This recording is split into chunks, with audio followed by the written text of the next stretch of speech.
Hola a todos, ¿cómo estáis? Mi nombre es Juan Jesús Vallejo, soy periodista, escritor y el director del programa Noche de Misterio en Caracol Radio. Hay lugares que están marcados desde tiempo inmemorial por la aparición de extrañas luces. Hace milenios los antiguos chamanes estaban convencidos de que eran lugares que estaban marcados por la magia de antiguos y poderosos dioses. Y es que no solamente en ellos se veían extrañas luces, sino también la aparición de seres de aspecto insólito. A día de hoy vemos esto con otros ojos. Pensamos y tenemos claro que estamos hablando del fenómeno ovni y de puntos que podrían considerarse como puertas dimensionales, como puertas o espacios donde nuestros visitantes pueden llegar con más facilidad que a otros puntos de la Tierra.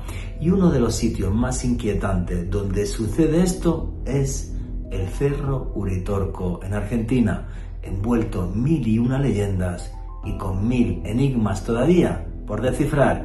Pero si quieres saber más, no te pierdas el último podcast de Noche de Misterio en Caracol Radio, ovnis, viajeros de otra dimensión. Noche de Misterio. Juan Jesús Vallejo.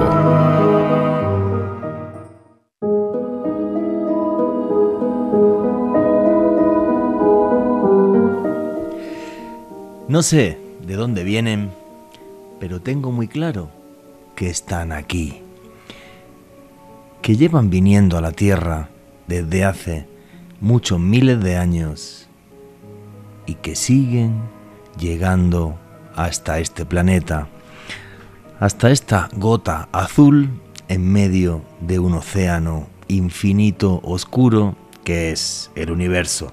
Y no sé para qué vienen acá.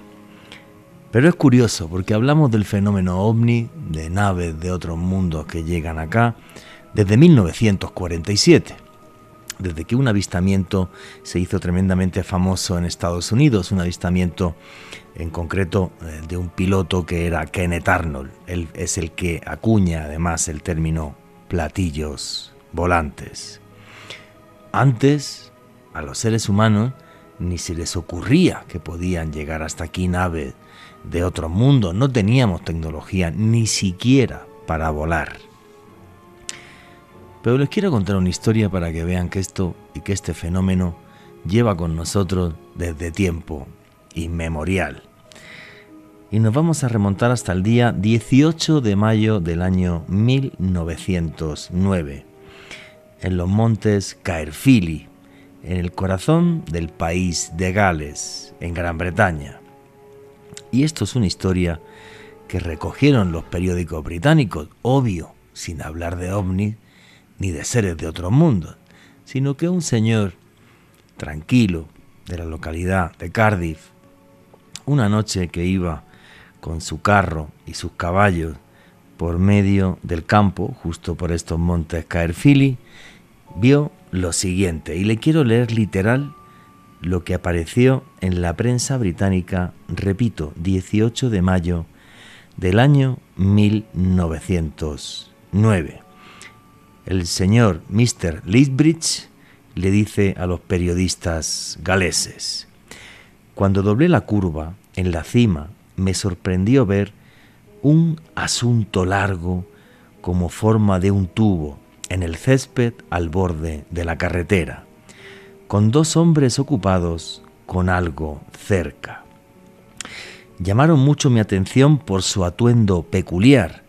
Parecían tener abrigos de piel grandes y pesados y gorras de piel que les ajustaban bien a la cabeza. Me asusté bastante, pero seguí adelante hasta que estuve a unas 20 yardas de ellos, y entonces mi idea sobre su ropa se confirmó. Era una ropa muy extraña que él no entendía. El ruido de mi pequeño carro de muelles pareció atraerlos, y cuando me vieron, saltaron y charlaron furiosamente entre ellos en una jerga extraña, galés o algo más, pero ciertamente no hablaban en inglés. Recogieron apresuradamente algo del suelo y entonces ahí sí me asusté de verdad. La cosa larga en el suelo se levantó lentamente. Yo estaba quieto en ese momento, bastante asombrado, y cuando estaba colgando a unos pocos pies del suelo, los hombres saltaron en una especie de pequeño carruaje suspendido de él. Y gradualmente todo el asunto y los hombres se elevaron por el aire haciendo un zigzag. Cuando despegaron, los cables telegráficos que pasan por la montaña parecían como si se estuvieran encendiendo, y aquella cosa se convirtió en 2 luces como lámparas eléctricas que brillaban, y la cosa subió más alto en el aire y se alejó hacia la ciudad de Cardiff. Pues un señor del año 1909 describiendo un objeto enorme, tenía como forma de puro, 2 seres extraños al lado, cómo este objeto se va levantando poco a poco y esos seres se suben en él como en una especie de carruaje, como si hubiera una nave más pequeña que entra en la nave más grande. Y este hombre lo describía así, por eso quise leerle el texto literal, lo describía así hasta con cierta ingenuidad, casi que con la inocencia de un niño. Porque este señor, Mr. Leadbridge, aquel día se enfrentó a lo imposible, un imposible que se hizo real. No sé por qué vienen hasta aquí, pero cuando investigas el fenómeno es tan amplio, tan poliédrico, tan extraño, que no podemos cerrarnos absolutamente a ninguna posibilidad. Vienen de otro mundo en la galaxia, son parte de un multiverso y hay civilizaciones que pueden ir pasando de universo a universo. Este concepto del multiverso ya es súper aceptado por la física moderna. Vienen de otras dimensiones porque son tan extraños que desafía nuestra lógica. Sin embargo, yo le creo al señor Mr. Leadbridge. No sé cuánta gente he entrevistado que ha visto este tipo de seres, desde los más grotescos, de 3 metros de alto, con la cabeza grande, los famosos grises que veis en las películas, de cabeza grande también y ojos enormes, pero mucho más pequeños de estatura, y nos hablan de ellos incluso las escrituras sumerias antiguas hace 5000 años, los Igigi, los que ven y observan, y los representaban con una cabeza enorme y los ojos enormes. Visitantes de otros mundos, de otras galaxias, de otros universos, de otras dimensiones, visitantes de fuera de la Tierra, que creo que nos miran con recelo, como un mono desnudo que no sabe todavía su lugar en el universo, como un mono desnudo además, bastante cruel, incluso con los propios de su especie. Por eso creo que no quieren contactar con nosotros. Me encanta mirar a las estrellas, me encanta pensar que hay cosas hermosísimas mucho más allá y que de las estrellas nos visitan, y un día quizás también nosotros seamos capaces de llegar a las estrellas. Mientras tanto, hay que seguir investigando, seguir indagando y seguir maravillándonos, porque lo imposible en nuestro mundo, de vez en cuando, como le pasó a Mr. Leadbridge, se hace real, un desafío que tenemos ante nosotros y el mayor misterio de todos los tiempos. Buenas noches, noctámbulos. Mi nombre es Juan Jesús Vallejo. Los que queráis seguirme en redes sociales, mi Twitter es @JuanGVallejo, en Instagram y en Facebook Juan Jesús Vallejo. Y esto es un programa más, un podcast más de Noche de Misterio. Y aquí somos una gran familia, la familia del misterio, y por eso ya tenemos un numeral en Twitter que es Misterio Caracol. Repito, Misterio Caracol.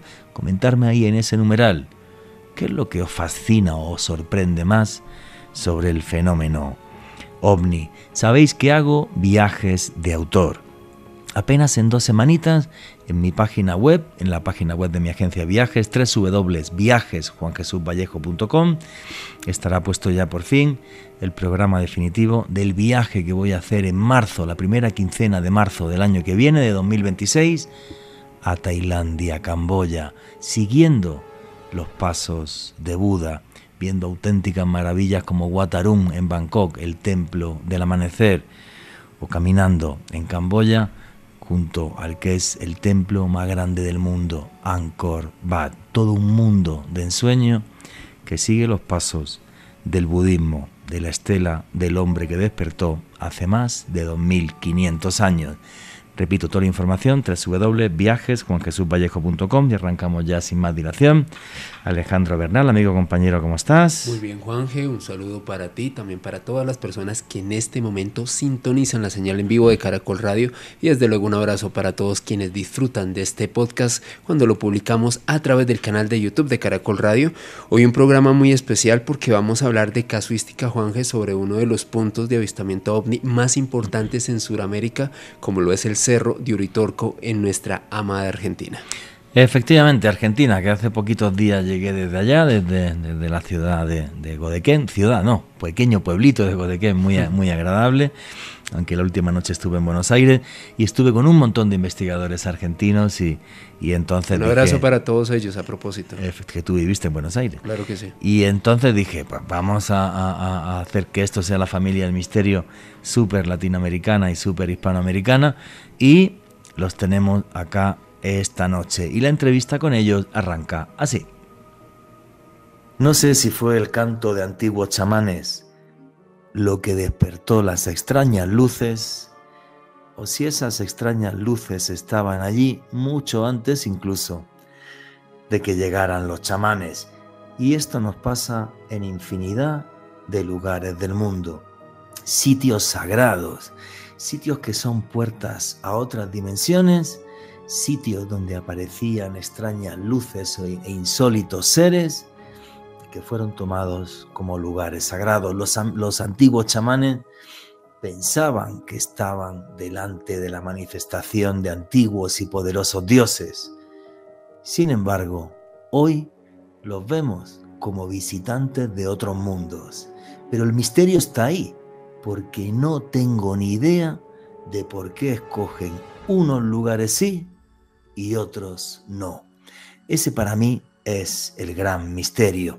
Y uno de los lugares claves en el mundo, creo que con mayor número de avistamientos ovnis, yo diría que en Sudamérica, si me apuran, el número 1 en avistamientos ovni, no es ni más ni menos que el Cerro Uritorco en Argentina. Yo no estaba allí, no estaba en el Cerro Uritorco, en Argentina sí, he estado 3 veces en Argentina.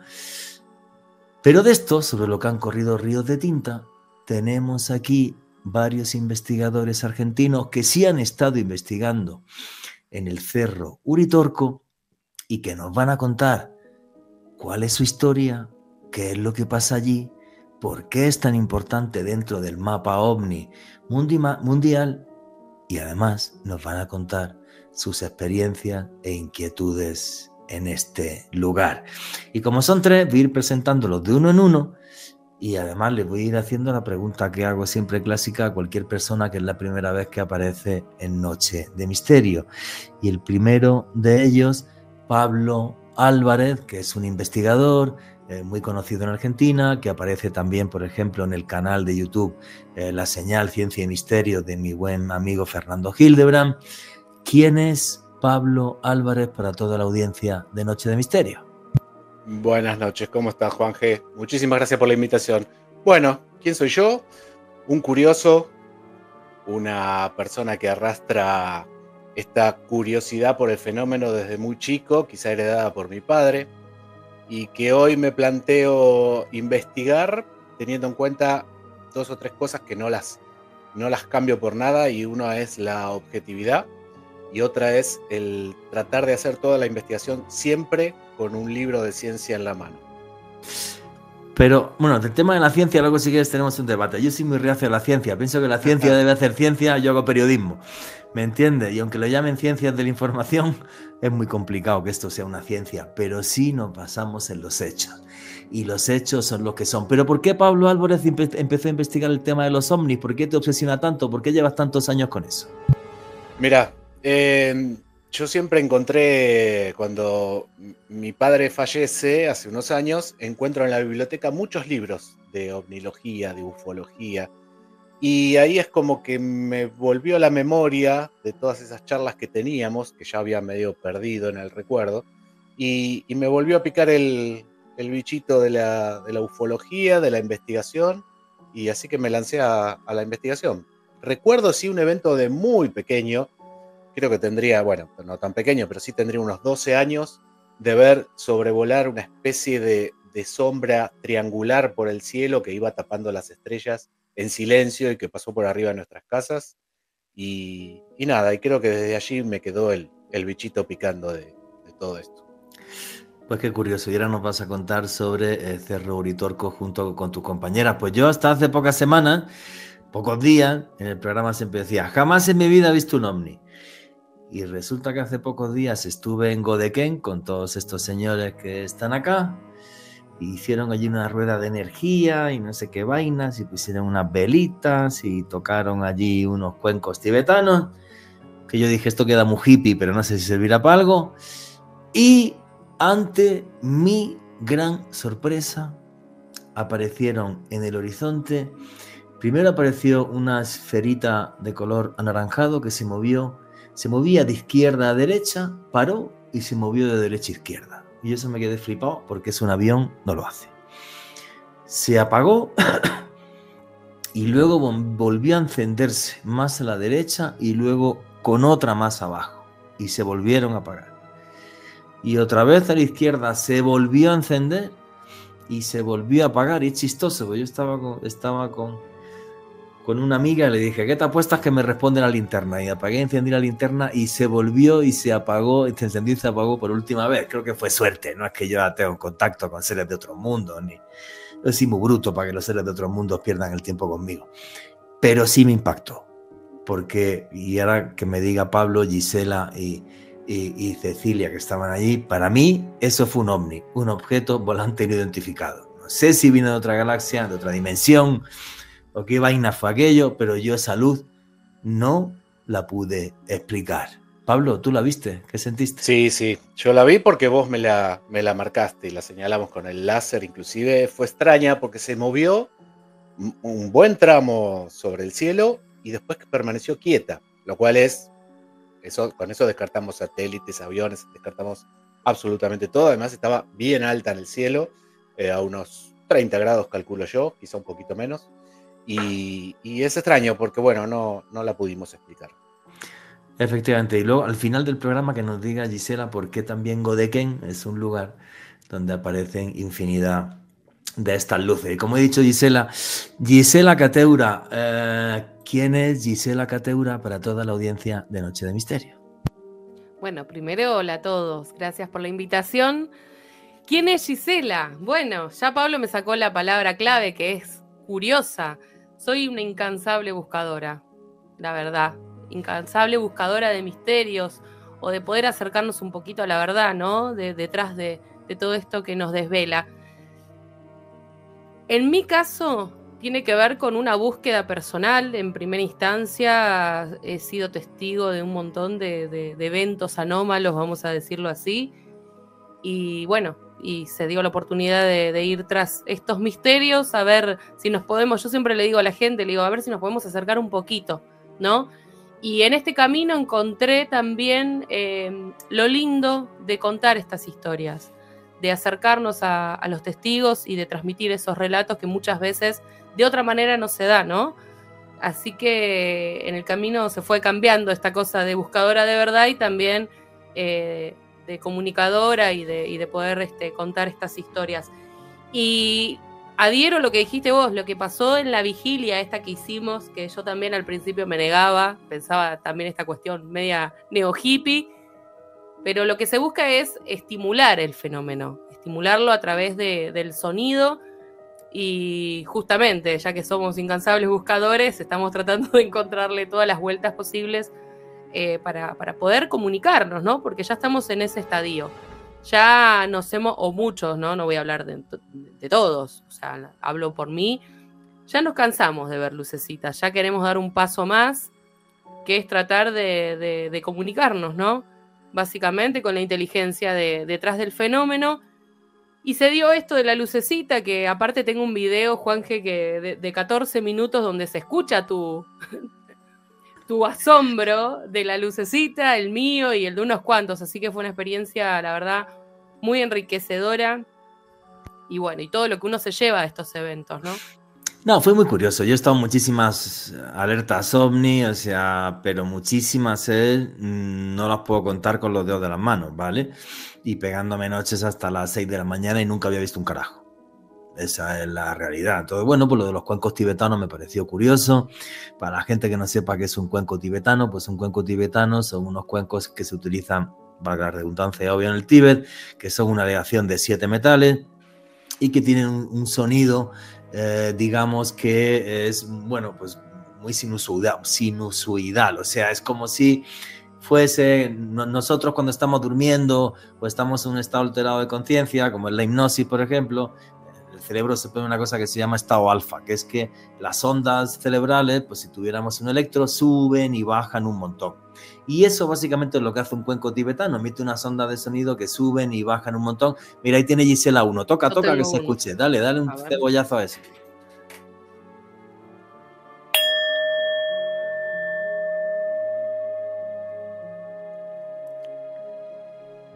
Que es un sonido... Es un sonido como muy hipnótico y muy relajante. Y para eso se utilizan los cuencos tibetanos, pues para hacer meditación y tal, ayudan, es magnífico. Pero claro, ya que lo toques y que aparezca una luz extraña en el cielo, pues va otra cosa. Entonces, ¿fue casualidad o no? Nunca lo sabré, pero los hechos son lo que son. Por eso le decía antes a Pablo que yo lo de la ciencia me parece genial. Y luego me gustaría también, me encantaría luego, si tenemos tiempo, porque vamos a meternos en el auditor, que también hablamos de eso de ciencia, sí, ciencia no. Yo siempre digo, la ciencia hace ciencia, es magnífico, pero el conocimiento y la realidad es mucho más amplio que la ciencia la define el método y tal. Pero bueno, luego si queréis hablamos de eso, que ahora mismo no es importante. Y nos falta la tercera persona, pero no por ser la última, la menos importante, ni muchísimo menos, que es la señora Cecilia Di Sumo, que también es investigadora. Y Cecilia, ¿quién es Cecilia Di Sumo para toda la audiencia de Noche de Misterio? Encantada de estar en Noche de Misterio, muchísimas gracias por la invitación.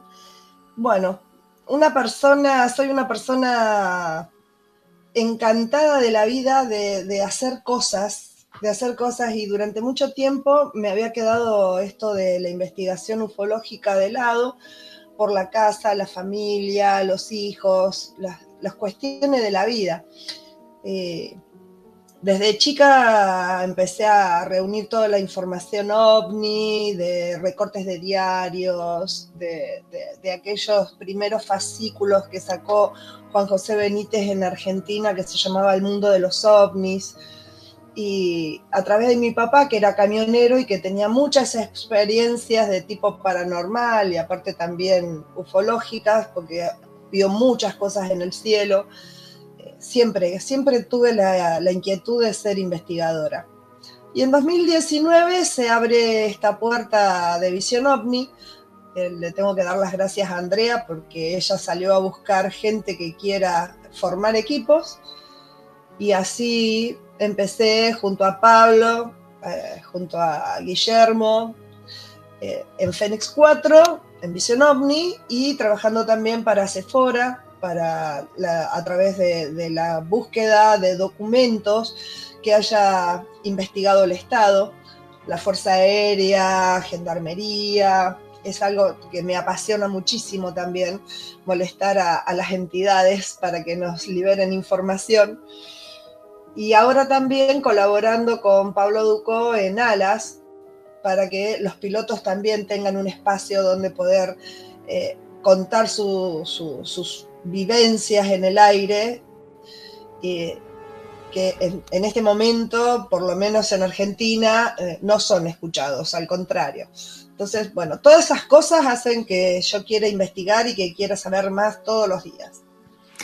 Y os digo aquí al aire que sois 3 valientes, porque a día de hoy ya casi nadie investiga. Tenemos investigadores de biblioteca y de salón, ¿vale? Pero en un mundo cada día más superficial y más plano, la gente cada vez sale menos, tiene contacto con otros seres humanos, les mira a la cara y con una grabadora recopila qué es lo que está sucediendo en el mundo del insólito, que es en lo que trabajamos nosotros. Con lo cual desde aquí os digo que los 3 sois unos valientes y toda mi admiración por vosotros 3, porque dedicáis un tiempo que posiblemente jamás va a ser recompensado económicamente, que es muy gratificante porque entendéis que realmente los límites de la realidad nos toca redibujarlos, pero que muchas veces es muy ingrato, ¿no? Siempre somos el loco de la reunión, el chalao del barrio.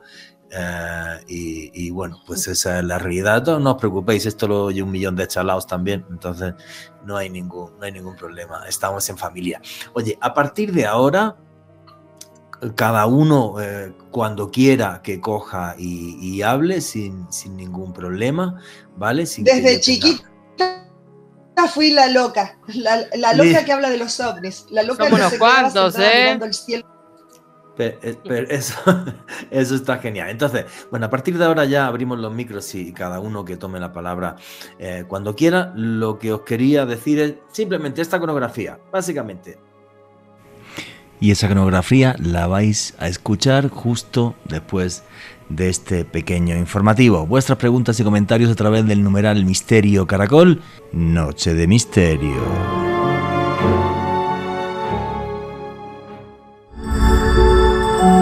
Ya regresa Noche de Misterio.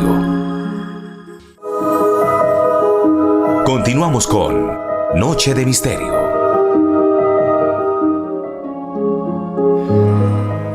Y aquí seguimos en Noche de Misterio, vuestras preguntas y comentarios a través del numeral Misterio Caracol. Y vamos a empezar a bucear en el misterio del Cerro Uritorco, posiblemente el lugar con mayor número de avistamientos ovni de toda Sudamérica. Y esta cronología de la que os hablaba comienza así. 10 segundos, voy a intentar decirlo. El Cerro Uritorco es un cerro que está en la provincia de Córdoba, Argentina. Corregirme si doy algún dato erróneo. Tiene 1979 metros. Hasta donde yo sé o donde creo, al parecer era un cerro sagrado para las antiguas tribus indígenas de la zona, en concreto los comechingones. El nombre suena bien feo, pero bueno, así se les dice en la historia, los comechingones. Era un cerro sagrado para ellos porque allí aparecían sus dioses y había luces. No sé si tenemos muchos más datos sobre esto o no. Y este cerro se hace famoso a nivel mundial respecto a la investigación ufológica y también, corregirme si me equivoco, el día 9 de enero de 1986, porque cerca de ahí, en un sitio que se llama el Monte del Pajarillo, algo así, aparece una huella enorme, es como de 70 metros por 120 de largo, que ha visto una familia, una esfera de luz anaranjada y de repente quedó esta huella enorme, como la huella de un aterrizaje de un objeto volante de otro mundo, de una nave de otro mundo, ¿vale? Y a partir de ahí 1000 historias más, pero es mejor que las vayamos desarrollando con nuestros invitados. ¿Lo que he dicho es correcto o no? Ahí tenéis el micro. Sí, pasó el examen. Pasó el examen. Habría que agregar que, por ejemplo, en realidad los comechingones no se llamaban así comechingones, sino que en realidad eran dos grupos originarios de la zona. Unos son los Quemiá y los otros son los Eniá y los Quemiare. Unos estaban más al norte y otros estaban más al sur. Y allí hay como, no se ponen de acuerdo los antropólogos sobre quién es que los denomina comechingones.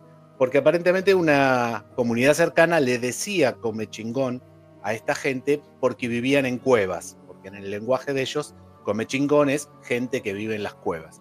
Eso por un lado. Pero por otro lado, los españoles también los llaman comechingones porque entendían que cuando se enfrentaban a estas tribus, ellos gritaban algo así como Comechingán, que aparentemente parecía como un grito de guerra, ¿no? Entonces ahí medio como que está en discusión, pero popularmente todos conocemos a los originarios de esta zona como comechingones. ¿Unos indígenas que desaparecen cuando la conquista española? Exactamente, no quedó absolutamente ni uno. Con lo cual no tenemos tampoco un recuerdo exacto sobre cuál fue su relación con el Cerro Uritorco, si había chamanes, si había más cosas. ¿Sabemos algo de esto o tampoco? Hay un antropólogo que se llama Terrera, que es parte también del fenómeno de Capilla, escribe que esta comunidad tenía una especie de sacerdotes que sí se comunicaban con el cielo, con los dioses y con las luces. De hecho, se rastrea que los vestigios de civilización comechingón llegarían hasta una zona que está en una provincia que está al lado de la provincia de Córdoba, que es la provincia de La Rioja, a una zona que se llama Talampaya, que es un parque nacional hoy, y allí sí hay en muchas cuevas pinturas sobre las paredes donde está reflejada figuras humanas y una especie de una escena como alabando a cierta orbe de luz que estaba mucho más alto en el cielo. Muy interesantes, las pinturas son interesantes. Y están en la región de La Rioja, en Argentina. En La Rioja, en Talampaya, exactamente. Hay un montón de pinturas, pero muchas de esas hacen referencia a círculos en el cielo. Como estamos entonces en la parte antropológica, histórica, y luego nos metemos en la ufológica, ya que has hablado del doctor Alfredo Terrera, a ver, este señor dice que en 1934, excavando cerca del Cerro Uritorco, aparece una cosa que él llamó un bastón de mando, que es un bastón de basalto, que es un tipo de piedra bastante dura, por cierto.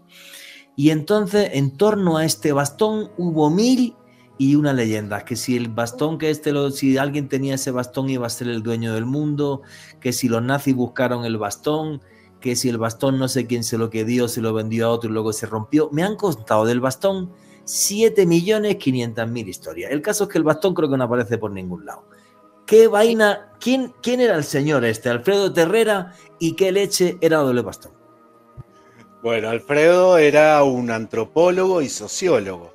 Escribió más de 70 libros, murió en el año 98, si mal no recuerdo, y era especialista en razas de caballo. Por ejemplo, tiene muchos libros que hablan de las razas de caballos que poblaron toda la Patagonia Argentina, y también se dedicó a estudiar a los comechingos. Lo que sucede, como sucede en todos estos casos, es que con el paso del tiempo muchos otros antropólogos e investigadores se pusieron a investigar y encontraron algunas, vamos a llamarle, fallas en su relato. Por ejemplo, él decía que en el año 30 una persona que era un maestro rural llamado Ulises Orfeo recibe el mensaje, así como lo escuchan, recibe el mensaje que debe ir al Tíbet a estudiar.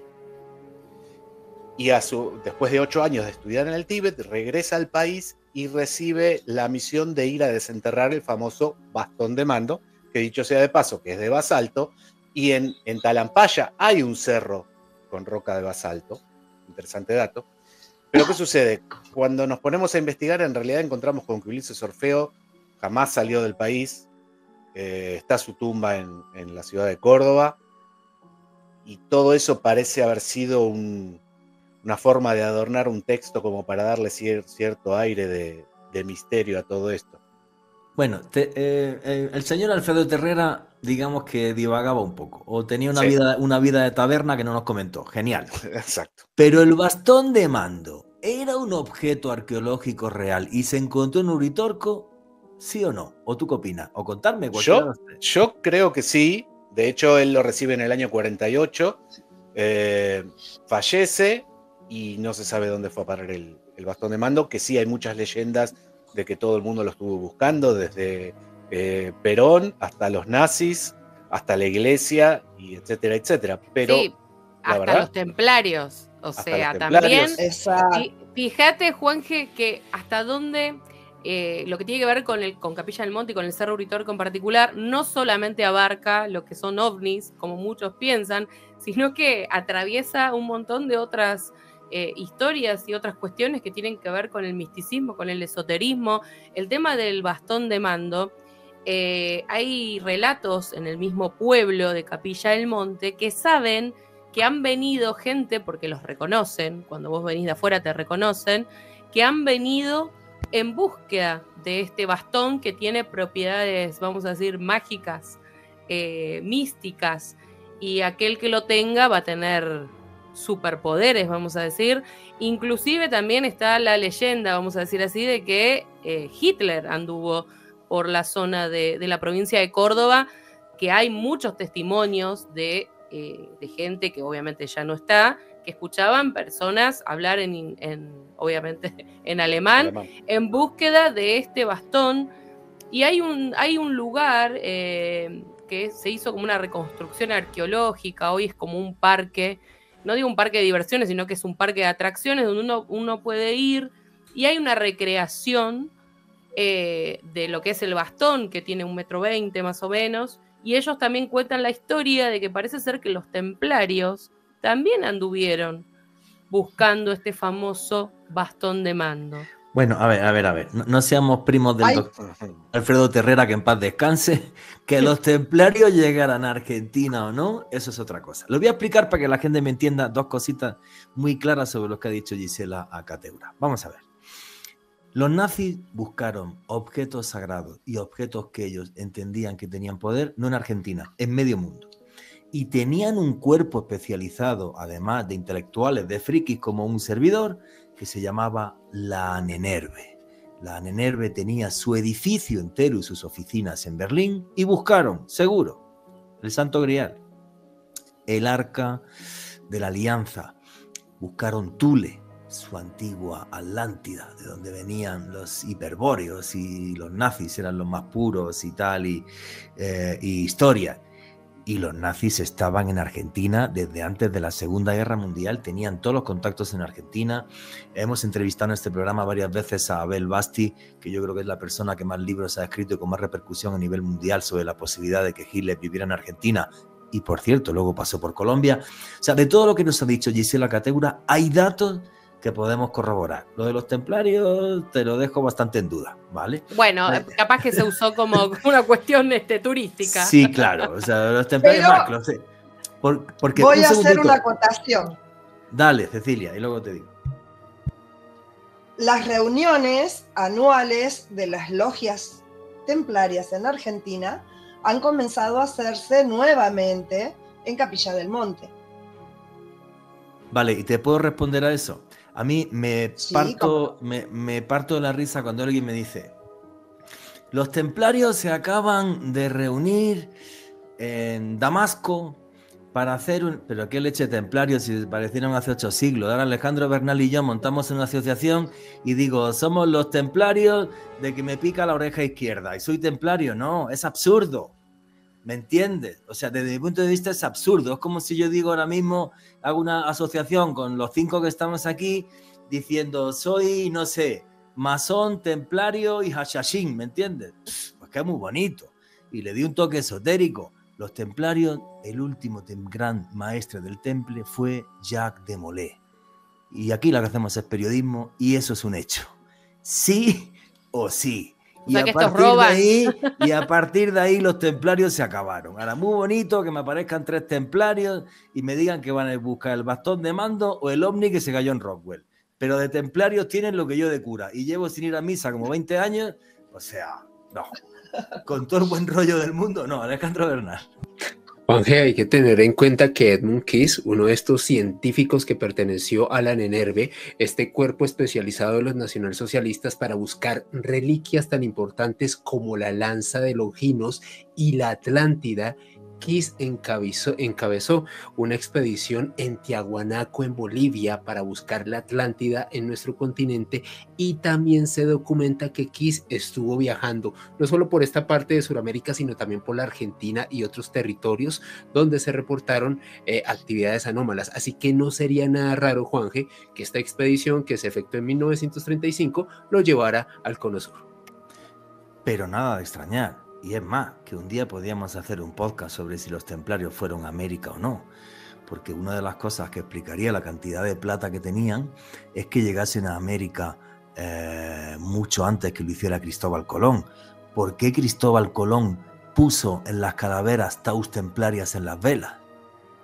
¿Vale? Nos vamos a la capilla de Rowling, que es el testamento en piedra de los templarios, el que hacen cuando llegan y se acogen al rey Bruce, que es el que les acoge a 14 barcos que salen de La Rochelle, y allí aparece una mazorca de maíz, como si ellos hubieran estado en América. Y si queremos rizar el rizo, te vas al Museo de Antropología de La Paz, en Bolivia, y hay una figura de un tío con una túnica y una cruz. Que eso ya es de flipar, y yo lo tengo delante. O sea, datos en la hay. Patagonia Argentina hay tumbas que representan cruces templarias y hay arqueología de Genial, filosofía eso templaria. tendría que ir a verlo, ¿vale? Que haya una foto donde aparezca y que sea de antes de la llegada de Cristóbal Colón, pero sí habría indicios. Ahora, Te faltaron unos días en Argentina. no, unos días no, me falta una semana, porque tengo que volver a ver un partido de rugby de la selección argentina, eso es lo primero, luego a Mendoza a estar borracho 3 días tomando vino, y luego, que es uno de los mejores vinos del mundo, y luego al Cerro Uritorco, y luego, mira, a buscar las tumbas templarias que dice Cecilia. Argentina es un país que amo y que me encanta, ¿vale? Lo que pasa es que muchas veces... no sé, mezclamos demasiadas cosas en la historia cuando no hay elementos claros, ¿no? Por eso sí me gusta ser muy, muy conciso en el programa, porque yo amo la historia, me he dedicado a hacer misterios de la historia pues toda la vida. El otro día me escuchasteis dar una charla sobre enigmas de la historia relacionados con visitas de seres de otros mundos hace miles de años, pero los hechos son los que son y las pruebas están ahí. Y en eso la historia es magnífica, porque la arqueología te da las pruebas. Cosa distinta como tú las interpretas, ¿vale? Pero los hechos están ahí. Entonces, para no perdernos, rebobinemos. En 1934, este señor, Alfredo Terrera, que era un poco friki, un poco extraño, pero el tipo escribió muchos libros y también sabía mucho de historia y era antropólogo, tiene en su poder el bastón de mando, que nunca quedó claro cómo se hizo con él. Eso es curioso. En teoría, se lo entrega a Ulises Orfeo. Pero eso es falso. Claro, en teoría, según sus palabras y sus dichos y sus libros. Listo, pero Orfeo arqueológicamente... me entrega el bastón, dice él. Vale, pero arqueológicamente me imagino que otros arqueólogos antropólogos lo vieron y era una pieza antigua precolombina. Sí, por eso digo que hay muchas fallas, llamémoslo así, en el relato de Terrera. Listo, cercano a Uritorco. Y en 1948 dices que el bastón desaparece. No. El 48, él ya tiene poder 100% del bastón. Lo tiene él hasta el 98 que fallece. Allí empieza la leyenda del bastón, de dónde está, quién se lo llevó. En teoría fueron sus hijos, como parte de todo lo heredado de su padre. Y en teoría también fue a parar a alguna caja fuerte en Europa. Quizá Alemania. Eso se dice. Pero hoy en día nadie sabe dónde está el bastón. Cecilia y Segura, ¿queréis añadir algo a esto? Hay algo muy raro que es cuando se quiebra el bastón. Supuestamente, por ser un artículo mágico, no debería haberse partido. Hay un rumor que dice que se hizo una copia del bastón, porque al ser una pieza tan valiosa y que había intentado ser robada tantas veces, se hizo una réplica, y esta réplica es la que se quebró. Nadie sabe dónde está la original, ni tampoco dónde estaría la réplica. Si existe la réplica, que tampoco lo sabemos. Ojo. Exacto. Son todos muchas más incógnitas que precisiones o que... Vale, pregunta, ¿se ha encontrado en la historia argentina algún objeto similar de otra tribu o de esta tribu, o era algo realmente muy único? Que puede ser, ¿eh? En teoría, los textos de Terrera dicen que Ulises Orfeo, cuando encuentra el bastón enterrado en la ladera del Uritorco, también encuentra 2 o 3 objetos más que serían de los comechingones, como una conana, una especie de cuenco donde moler semillas y demás, y algún que otro artefacto. Creo que en total eran 3: el bastón, la conana y alguna otra herramienta. Nada, absolutamente nada más. De esos objetos tampoco se sabe nada. Sigamos con la parte... Gisela, cuando quieras hablar, habla. Sigamos en la parte histórica. Bueno, el bastón de mando lo encuentra este señor, es un objeto, lo diré, de basalto, casi con toda seguridad si es un objeto precolombino real, un objeto que me imagino que perteneció a algún gran cacique o algo así, o sea, esto es bastante, todo ahí bastante sensato, pero hay más leyendas en torno al Uritorco, porque yo no sé también si esto es imaginario popular o el señor Alfredo Terrera tuvo que ver con esto o realmente esto es cierto, pero se habla de que en el Uritorco había una ciudad subterránea en la que vivían dioses, que era la ciudad de Erx. ¿Esto fue Terrera en la taberna escribiendo o esto es de verdad? No, esto no fue Terrera. No, él no le toca esto. No le toca esta parte. Discúlpeme el espíritu del señor Terrera si me está escuchando, que me va a tirar de los pies esta noche, perdón. Los escritos de Terrera y lo dicho de Terrera llegan hasta ahí, hasta lo que comentamos. El bastón, lo encuentra Ulises Orfeo, lo desentierra, me lo da, me muero, vaya uno a saber dónde está, allí termina Terrera. ¿Qué sucede? Hay otro personaje, porque el fenómeno capilla, como fenómeno social, si se quiere, tiene tres patas. Una es Terrera, la otra es Ángel Cristo Acoglanis, y la otra es la famosa huella del pajarillo, del Cerro Pajarillo, o el descenso del ovni. Toda la parte de contacto y de ciudad intraterrena, llamada, nombre pomposo si los hay, Erx, tiene que ver con Acoglanis. Ángel Cristo Acoglanis viaja, era una persona que era osteópata, no era médico, era osteópata, atendía aquí en la ciudad de Buenos Aires, en el centro de Buenos Aires, y viajaba mucho a la ciudad de Córdoba, desde los años 30 aproximadamente. Ahora bien, él viaja porque le dicen que tiene que visitar un lugar a Salto, Uruguay, donde está la famosa estancia La Aurora, donde hubo también en 1976 un evento ovni, un ovni que desciende, etcétera, etcétera. Él se junta con el propietario de la estancia La Aurora, que acá viene un dato muy interesante, anecdótico si se quiere. Ángel Cristo Acoglanis era su nombre completo y el nombre de la persona propietaria de la estancia La Aurora era Ángel María Tona, ¿no? Ahí tenemos un Ángel María con un Ángel Cristo, una cosa interesante por lo menos. Se encuentra con él y él le dice, yo recibí el mensaje, después del año 76, cuando baja este ovni en mi terreno, de que vos tenés que ir a Capilla y entablar allí una conexión con una ciudad intraterrena. Esta ciudad intraterrena, supuestamente, por lo que me comentan a mí, es un vestigio de una civilización antigua, una humanidad 1.0, vamos a ponerle, nosotros seríamos la humanidad 2.0, que esa humanidad 1.0, después de ciertos avances tecnológicos y de abuso de energía nuclear y demás, termina destruyendo el planeta. Esta gente se refugia bajo tierra, permanecen allí como esperando que el planeta sane, allí viven, allí crecen, así se desarrollan espiritualmente y hoy en día son como asistentes, entre comillas, de nuestra humanidad 2.0 en estas cuestiones espirituales con un mensaje muy claro que es cuidemos el planeta, no abusemos de los recursos, no volvamos a provocar el error que provocamos hace miles de años. Como la cuarta tierra de los Hopi, ¿no? Una cosa así. Exactamente. Esa es la ciudad de Erx. Quería agregar, a ver, que esto muchas personas lo saben, ¿no? Esta, digamos, teoría o estas leyendas de que el planeta Tierra en realidad no es solamente lo que vemos, sino que hay muchas ciudades que serían intraterrenas o subterráneas, que están unidas, ¿no? Que unen todo, digamos, la tierra hueca. Como que la tierra es hueca. Y abajo de nosotros, en otra dimensión, habría ciudades que están más allá de nuestro entendimiento, ¿no? Como decía Pablo, remanentes quizás de la Atlántida. Yo creo que esto es bastante como que más complejo, ¿vale? Yo no me imagino ciudades debajo de la tierra. No nos engañemos. Fue una discusión en los siglos XVII, XVIII sobre si había mundos subterráneos y demás. Lo que sí tengo claro es que a lo largo de la historia hay infinidad de culturas que sí nos hablan de mundos subterráneos.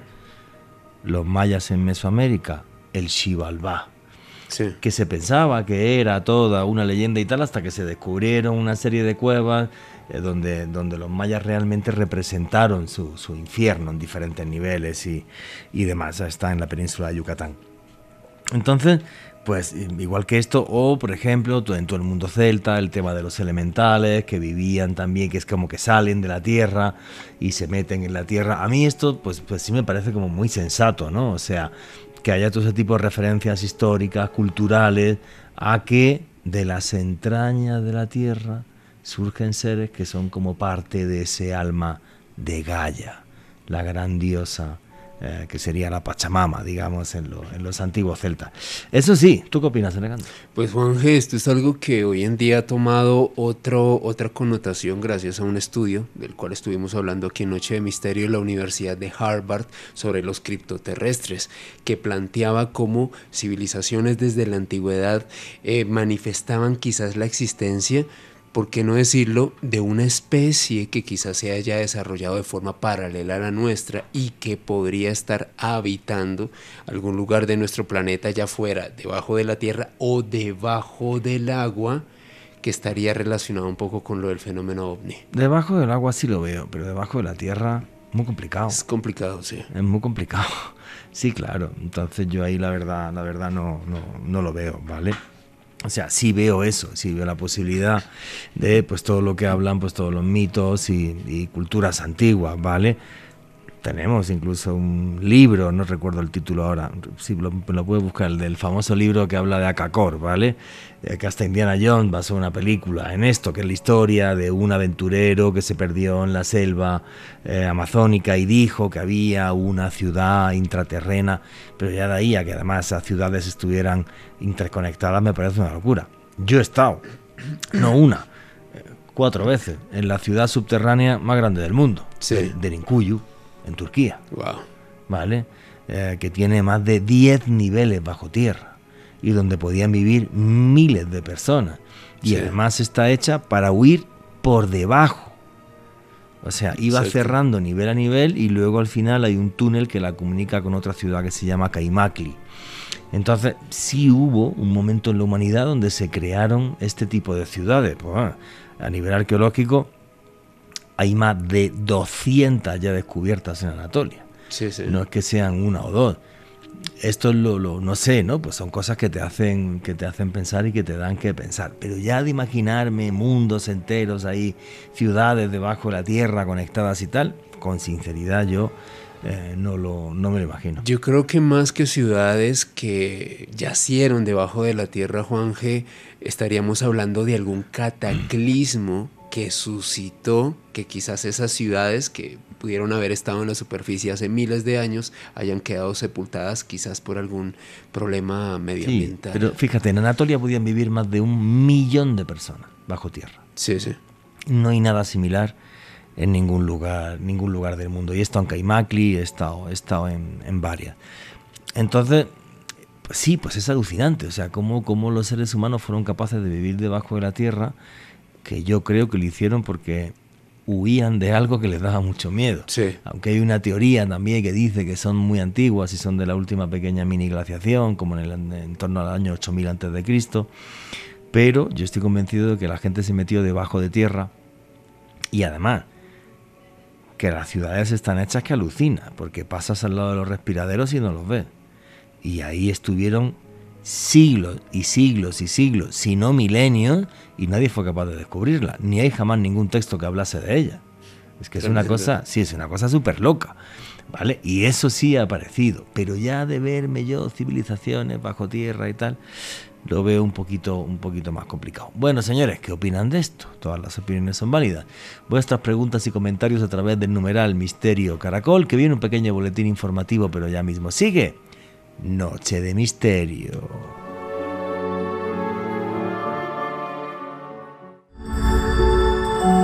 Ya regresa Noche de Misterio. Noche de Misterio, Caracol Radio.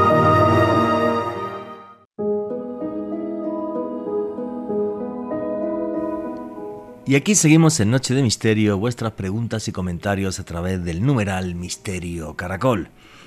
Y os estábamos hablando de esa ciudad de Erx, de la que se hablan las leyendas en Argentina, que estaría debajo del Cerro Uritorco. No sé si una ciudad física o una ciudad en la que viven una especie de seres que hoy día no podríamos explicar. Y la entrevista que estábamos haciendo continúa así. Remanentes de, no sé, del continente perdido de Mu, que estarían en estas ciudades. En Argentina, como en otros países del mundo, están estas leyendas de que en ciertos lugares está el acceso a estas ciudades. Como dijo Pablo, Uruguay, Aurora es uno, y Capilla del Monte sería entrada también a esta otra ciudad. Ojo con esto, porque una cosa, creo yo, es que tú, desde el punto de vista histórico, me digas, la cueva de los Tallos en Ecuador es la entrada a un mundo subterráneo, porque hay una etnia que son los Shuar, que dicen que es una entrada a un mundo subterráneo de dioses y tal. Y otra cosa es que un contactado que se llama Ángel Cristo en 1976, tomándose 2 vinos con un colega o 3, o a lo mejor no, eran buena gente, me diga que hay una ciudad subterránea en Capilla del Monte, que es una ciudad o un pueblo, no sé, porque nunca ha estado pequeñito, cerca del Cerro Uritorco.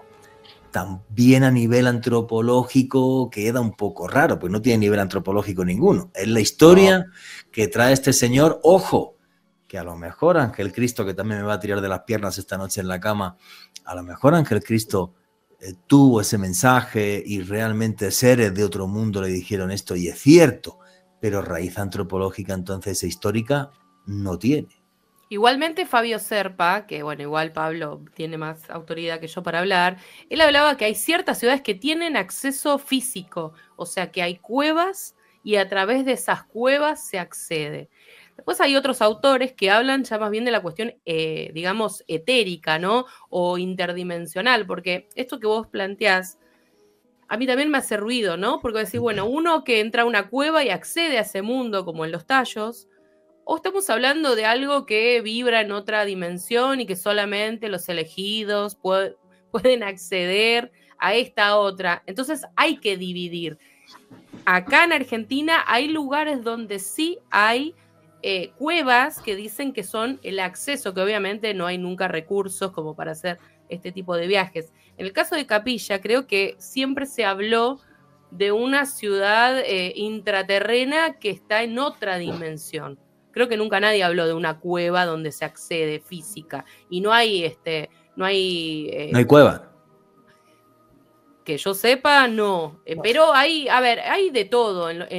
Pero es verdad. Listo, pues será en un plano etéreo, ¿vale? Lo único que digo que no tiene, digamos, un pozo histórico detrás, sino que tiene un pozo ufológico.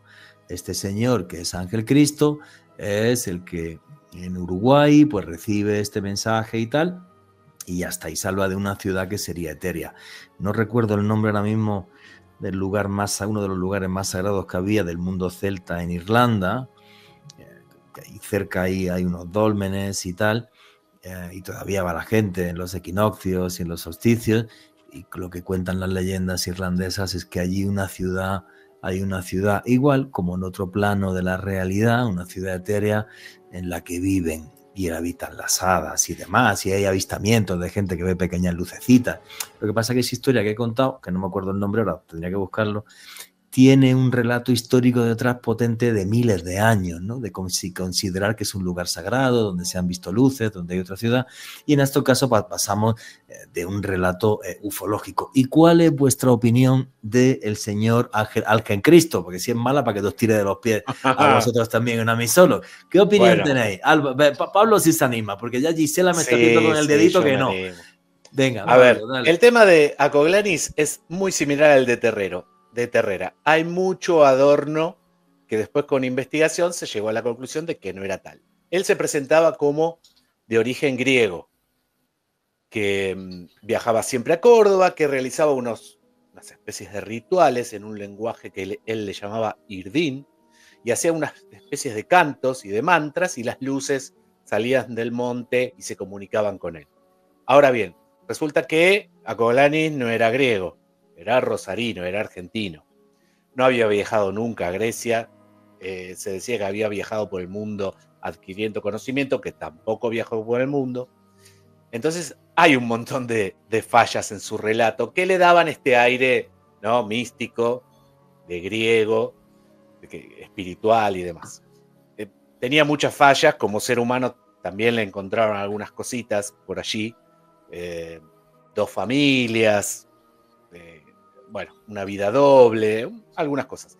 Pero ¿qué pasa? Todo lo que hacía Coglanis y hasta cómo murió, de alguna manera contribuyó a hacer crecer más el fenómeno en Capilla, porque este señor tuvo la mala suerte de que un día, atendiendo aquí en Buenos Aires, es un consultorio, entra su mejor amigo al consultorio, su mejor amigo directamente, muy vinculado al poder en esas épocas, el asesino, porque lo mataron, el asesino de Acoglanis, era hermano de una persona muy poderosa durante el gobierno de Menem, director de una gran empresa automotriz francesa, y entra al consultorio, habiendo inclusive pacientes, y entra al consultorio y le dice, se escucha, no me mates, no me mates, y este señor le pega 7 tiros. Sale del consultorio y se entrega a la vuelta en la comisaría diciendo, y acá sigue creciendo el fenómeno, y todo lo místico alrededor de Acoglanis, se entrega en la comisaría diciendo, acabo de matar un brujo. A ver, en 72 horas, una muy reconocida jueza de nuestro país realiza la reconstrucción y determina que esta persona que lo asesinó no estaba en sus cabales, estaba con algunos problemas mentales, así que cierra el caso y dice, está en una posición de insanía este asesino, con lo cual lo internan en un neuropsiquiátrico que al poco tiempo sale. Y para seguir aumentando más el fenómeno todavía, años después, esta persona, asesino de Acoglanis, se termina suicidando tirándose de un edificio en el barrio Belgrano, en la capital federal de nuestro país. O sea, todo parece estaba configurado a que este fenómeno cada vez se haga más misterioso. ¿Por qué lo mataron? ¿Porque era brujo? Porque se conectaba con otras realidades, con otros seres. Claro. Finalmente, a mí me contaron, Serpa me contó, que el motivo de ese asesinato es una cuestión muchísimo más terrenal, tiene que ver con una cuestión matrimonial, si se quiere, de Acoglanis y de meterse donde no hay que meterse, y bueno, terminó todo mal. En fin, hasta ahora Uritorco es una telenovela. Y ahora va a empezar. No, pero falta lo mejor. Falta lo mejor, que falta es la llegada de parte. Saruma. La parte ufológica. La habéis comentado varias veces. Cerpa, la gente no sabe, mucha gente no sabe quién es. Fabio Cerpa es el ufólogo argentino más famoso de todos los tiempos, que publicó un montón de libros e investigó un montón de casos. Nos vamos entonces al 9 de enero de 1986, que esta parte ya esto me lo tiráis para atrás y no sé si hacer el podcast o no, pues ya me da el impacto. No, esta es la parte que... Esta es la buena. Que suma. Lo que sí hay que tener en cuenta, que en ese 86, todo esto de Terrera y de Acoglanis ya había pasado. Claro, fue los 70, ¿no? Claro, a ver, el pico máximo de Acoglanis fue en el 83 y el pico máximo de Terrera fue en los años 70, con lo cual ahora sí nos queda el evento de la huella del pajarillo. ¿Cómo fue ese evento? O sea, porque, a ver, esto deja una huella enorme de los casos ovni más famosos de la historia. ¿Hay testigos? Creo que una familia vio una luz roja enorme y no sé si más, llegando al Cerro del Pajarillo, que creo que está muy cerca del Cerro Uritorco. ¿Cómo fue esa noche? ¿Qué es lo que pasa el 9 de enero de 1986? ¿Sigo, chicas? A ver, Ceci, dale. Bueno, esto es así, para que se ubiquen en el terreno está el Cerro Pajarillo, termina el cerro, está el Cerro Uritorco, termina el Cerro Uritorco y está el Cerro Las Gemelas, porque son 2 montañas muy parecidas. En este Cerro del Pajarillo, en ese enero del 86, resulta que una familia que vive en una pequeña casita allí muy cerquita de la ladera del Cerro del Pajarillo, escucha un gran estruendo. La familia, en ese momento en casa estaba Gabriel Gómez, un niño de, creo que tenía 11 años, y estaba Esperanza Gómez, que era su abuela. La abuela se asusta con ese estruendo y baja las persianas, cierra las ventanas. Pero el niño, Gabriel, dice, yo me animo y voy a ver de qué se trata esto. Con lo cual se asoma a la ventana y él describe, muy en lenguaje de niño, no contaminado por la cultura ufológica y demás, él describe una gran pelota roja achatada sobrevolando la casa que tenía ventanitas y la ve pegar contra la ladera de la montaña, en este caso el cerro El Pajarillo. Cierra las ventanas y no salen hasta la mañana siguiente. Cuando salen a la mañana siguiente encuentran no un objeto en la ladera de la montaña, sino una gran mancha de 110, 120 metros por 60, de una gran quemadura en los pastizales. Se empieza a correr la voz, llega al lugar quien era Jorge Suárez, que era el secretario de turismo de Capilla. Capilla, imaginemos que en aquellos años tenía 8.500 habitantes, hoy tiene 12.500. O sea, fue tal el boom que hay mucha gente mudándose a Capilla, comprando terrenos, construyendo sus casas, etc.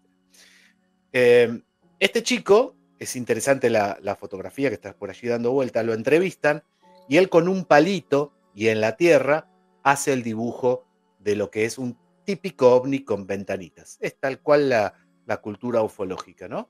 Una pelota achatada, o sea, dos platos soperos invertidos uno contra otro y lleno de ventanitas, que era de color rojo.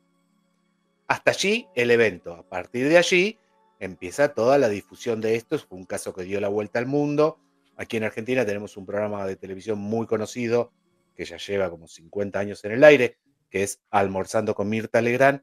El caso llega hasta la mesa de Mirta Legrand, que era como el programa de mayor rating y super prime time, etcétera, etcétera. O sea que fue un caso que resonó muchísimo. Allí es donde empieza Capilla a crecer como centro ufológico. Con lo bueno y con lo malo, ¿no? Hay que aclarar. Obviamente. Porque... Sí, pero este evento, centrémonos en la huella. Sí. Había pasto y Sí. si hubo un fuego debería haberse corrido.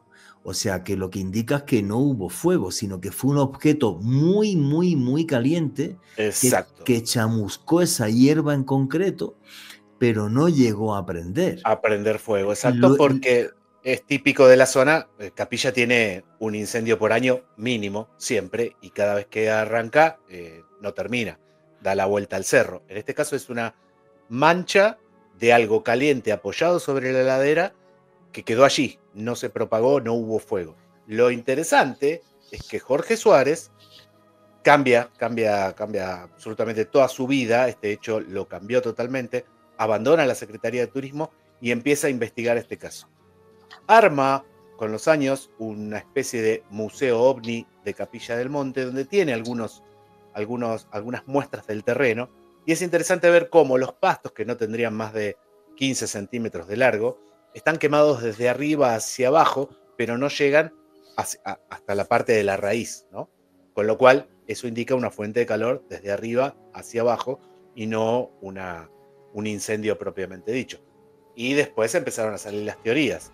No, algunas son bizarras como ninguna. Por ejemplo, una dice que es un grupo de bomberos que quiso prender fuego para crear esta idea de ovni que había aterrizado en la ladera del Cerro Pajarillo, para darle un poco más de volumen al turismo de la zona, creando un falso evento. Una locura total que un bombero vaya a prender fuego a un cerro que sabe que en enero, si tiras un fósforo, se te prende fuego en medio Capilla del Monte, ¿no? Y después hubo otras como que no, que en realidad fue el misil Cóndor, que era parte del ejército argentino, que estaba cerca de una base en Córdoba, que en realidad hubo un vuelo fallido y el objeto salió disparado para cualquier lado y termina pegando en la montaña, pero nunca apareció el misil, no creo que haya rebotado y haya seguido. O sea, esto sí fue un evento ufológico muy contrastado. O sea, primero el testimonio del niño que no mintió, aparte toda la familia entera que no tenía nada que ganar ni perder en esto, gente sencilla, gente de campo, y luego la complejidad de aquella mancha, de aquella huella en el Cerro del Pajarillo. ¿Se hizo alguna investigación más? Yo he escuchado que fue allá hasta la NASA, no sé si es verdad, son mentiras, me imagino que ya exageraron. La NASA estuvo hace 5 años, que están las fotografías con las camionetas de la NASA, etcétera, pero fueron a investigar una cuestión de meteorología, de tormentas, porque Capilla tiene unas tormentas bastante particulares. Cuando se desata una tormenta Capilla hay que correr a buscar un techo porque se cae el cielo literalmente. así que fueron a estudiar todo ese tipo de cosas meteorológicas más que eso. Listo. La zona es muy extraña, creo que tiene muchísimo cuarzo, algunos temas de minerales bastante curiosos. A partir de ahí, de ese evento ufológico, ¿habéis entrevistado más testigos que hayan visto en Cerro Uritorco o en ese entorno luces extrañas? Porque vosotros habéis estado varias veces allá. Sí, Cientos. ahí está. Bueno, a ver, te toca a vos, sí. A ver, sí. Cientos, entre los cuales estamos Ahora que te nosotros sentís tres. mejor. Estamos nosotros. Ahora Entre nos la- contáis esa. vuestras experiencias. Cientos Ceci. de personas, cientos de personas que han registrado que hay imágenes, porque hay fotografías, hay videos y sobre todo hay testimonios. Los lugareños lo toman como algo cotidiano, conviven con este fenómeno. Se ha registrado de día, de noche, sobre el cerro, a mitad del cerro. Nosotros hemos investigado muchas veces luces anómalas en el cerro y siempre, desde la parte más científica, buscando en los registros si hubo ese día algún evento astronómico, astrológico, si había delegaciones de personas que iban a pasar de noche, la noche en el cerro, porque se hacen excursiones nocturnas, incluso hay días en el mes en los cuales se puede ir a pasar la noche en el cerro, en la quinta estación. El cerro, si vas a subir al cerro, yo subí 13 veces el cerro. Lo subo Sí, dormida ya. pero aquí la clave es que si hay cientos de testimonios, me estáis diciendo, de personas que afirman haber visto luces en torno al Cerro Uritorco. Gisela Cateura, ¿cómo son esas luces y qué hacen esas luces? Bueno, el fenómeno de las luces, la verdad que es algo que es muy llamativo y más no en estos lugares donde hay presencia en la historia de pueblos originarios. Los relatos van desde pequeñas luces azuladas que parecen salir del mismo cerro y volverse a meter. Después hay testimonios de luces en los, digamos, vamos a decir, en los pueblos aledaños, pero es el mismo sistema de sierras. Hay una serie de cuevas también más al norte que también hay historias de luces. Y vos sabés que te cuento en exclusiva un caso que me llegó hace poquito de luces, que le pedí justamente hoy antes de comenzar si me autorizaba a contar, porque era un hombre que está muy interesado en el fenómeno este de las luces, no digo de las naves como uno conoce o los discos, no. A él le llama la atención las luces y viene recorriendo ciertos lugares que son icónicos, como por ejemplo Victoria en Entre Ríos, donde se desarrolló un congreso ufológico hace poquito. Estuvo ahí y se acercó a contarme su experiencia justamente en Capilla del Monte, en el Cerro Uritorco. Fue a hacer noche. A ver, es una zona que, hay que decir la verdad, se volvió muy turística, ¿no? El hecho de viajar a ver las luces, te ofrecen tours, tour de día, tour de noche. Sí, pero ¿qué le pasó al señor? Entonces, este señor se cortó solo, a eso voy, ¿no? Se cortó solo, pidió autorización y fue con su esposa a un dique que hay más o menos a 4 kilómetros del cerro. Hizo noche ahí, dice que comió algo con la esposa, se dispuso a ver las estrellas y con el láser astronómico empezó a tirar así como unos haces, así como hicimos el viernes en la vigilia, y las luces le respondían. Estoy hablando del cielo, ¿no? A la altura del cielo. Él hacía un flash, las luces le respondían. Y él lo tomó como que esa era digamos, la experiencia final. Volvió a su carpa, se dispuso a dormir y dice que a las 3 de la mañana sintió como la carpa se le iluminaba, a lo cual él pensó que por ahí tenía que ver con algo de algún guía o que se aproximaba a una tormenta. Alguien avisándole que se tiene que ir, se asoma por la carpa, no había nadie, se vuelve a dormir. A las 6 de la mañana la esposa lo despierta de que está viendo que alguien le ilumina la carpa. Y cuando se levantan ven como unas luces se alejan. Aclaro que es un lugar que no hay nadie. Por eso digo, hay que pedir autorización para acampar porque no es un lugar que accede todo el mundo. Así que lo que él me cuenta es que luego de este juego de luces en esas carpas, ellos se vuelven y a él los análisis, él es una persona que sufre de diabetes, dice que a raíz de esto, los valores de la glucemia en sangre se le normalizaron. Tiene los estudios para demostrarlo. A mí me llamó mucho la atención porque, bueno, este lado, digamos, curativo, vamos a decir, no lo había escuchado hasta ahora. Sí, pero sí, me llamó sí, mucho la atención que chicas. hace, esto hará unos meses, no estoy hablando de los años 90. Así que me llamó mucho la atención. En Colombia. ¿En Colombia qué, Cecilia? En Colombia hubo un caso de una persona que también tenía problemas de glucemia y después de un avistamiento de pronto solucionó su tema de salud. Hay Sí, muchas hace personas, pero no, varios años. No solo un tema de glucemia, sino hay casos donde hay gente que ha estado cerca de estas luces y cerca del fenómeno de repente mejora de salud. Y de esto podríamos, mira, Enrique de Vicente un día me estaba hablando de esto, que es una persona muy conocida en España, que sí hay muchos casos donde hay gente que ha mejorado de salud. Pablo, ¿cuáles han sido tus investigaciones en torno al Cerro Uritorco y qué testimonio, por ejemplo, es el que más te marcó? Que tú tengas claro, esta historia es real y esto ni quien lo explique. Sí, mi vínculo... Bueno, antes que nada te cuento dos detalles que suman un poquito. Uno es, cuando Terrera realiza la primera conferencia en el Teatro Enrique Muiño de Capilla del Monte, fue en el año 1972. Tenía que ir con Fabio Serpa a hacer esta exposición y plantear este tema de las luces y la conexión de los comechingones con el cielo y con los dioses. Ahora bien, Serpa no viaja por una cuestión de enfermedad. Cuando termina la exposición, Terrera lo llama y le dice, Fabio, mirá qué interesante, yo vengo hasta acá, viajando 800 kilómetros desde Buenos Aires para contarle a la gente que hay luces extrañas en el cielo, y la gente del lugar, inclusive hasta tenían el caballo atado en la puerta del teatro, me dicen, usted viene a contar cosas que nosotros ya sabemos, porque el tema de fenómenos de luces en la montaña para nosotros no es nuevo.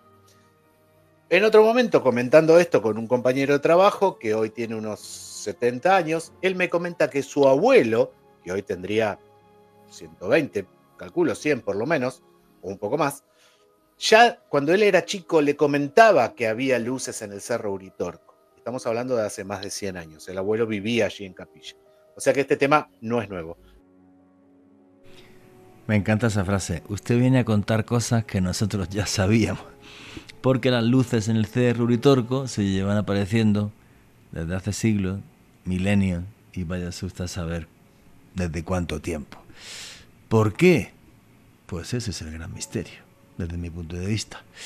Bueno, señores, vuestras preguntas y comentarios a través del numeral Misterio Caracol, que viene un pequeño boletín deportivo, pero ya mismo sigue Noche de Misterio.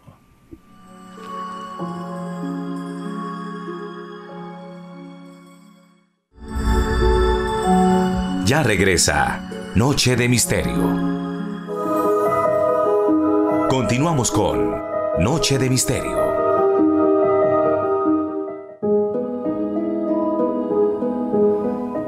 Y aquí seguimos en Noche de Misterio, vuestras preguntas y comentarios a través del numeral Misterio Caracol.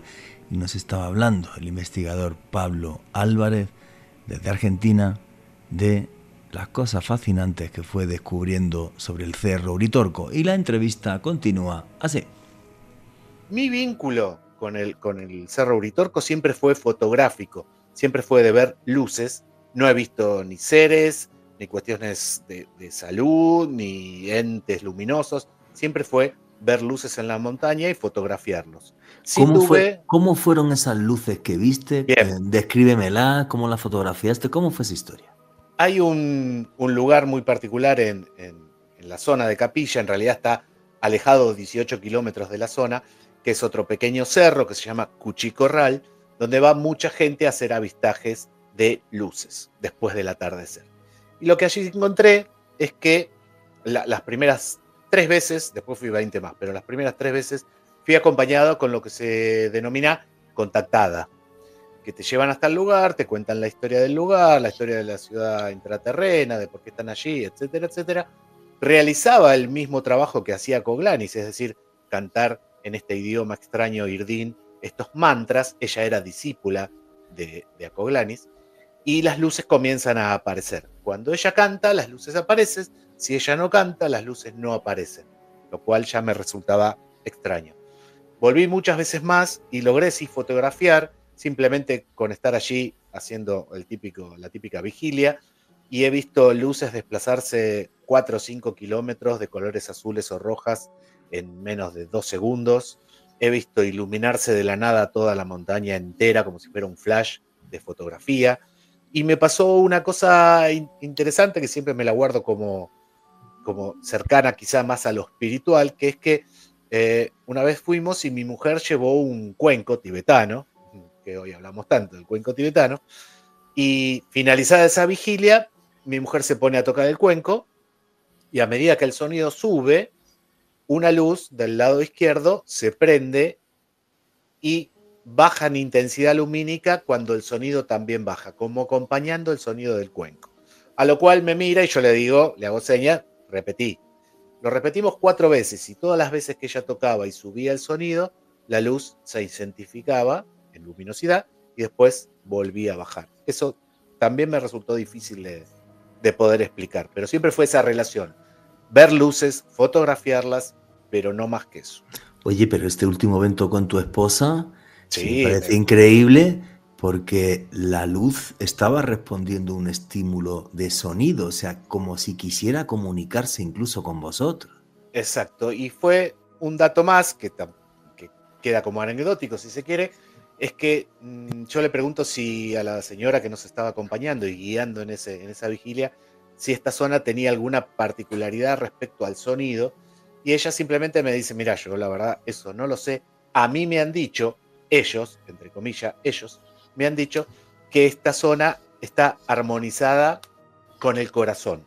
Así me dijo. En la cultura oriental, el corazón representa un chakra.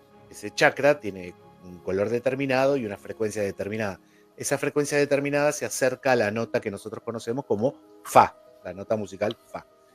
El cuenco que nosotros teníamos tenía abajo pegada una etiquetita autoadhesiva que decía Fa, porque yo los había etiquetado con la frecuencia que emitía cada sonido. Así que bueno, quedó como una anécdota esa coincidencia, pero bueno, el evento en sí me partió la cabeza, ¿no? Porque ver esa coincidencia 3 o 4 veces. ¿Por qué pensáis que sucede esto en Cerro Uritorco y por qué es un lugar tan especial? Porque fíjate, hemos empezado la entrevista que qué difícil es investigar el fenómeno ovni, ¿no?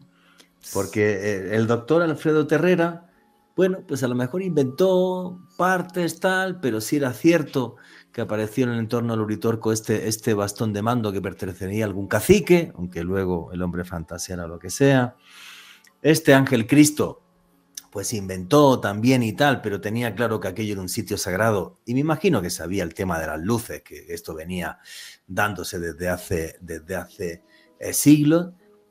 Pero el evento del 9 de enero del 86 y esa huella es algo único a nivel mundial, ojo, y luego cientos de testigos que ven luces y vosotros 3 incluso las habéis visto. ¿Por qué pensáis que es ahí y no en otro sitio? ¿Por qué ese lugar está cargado? Falta que, y realmente nos quiere dar un mensaje, intentó comunicarse con Pablo, que luego es lo típico, ¿no? Echamos a un lado siempre a los contactados como están locos, no tengo claro, pero a lo mejor entre la locura nos dicen alguna verdad.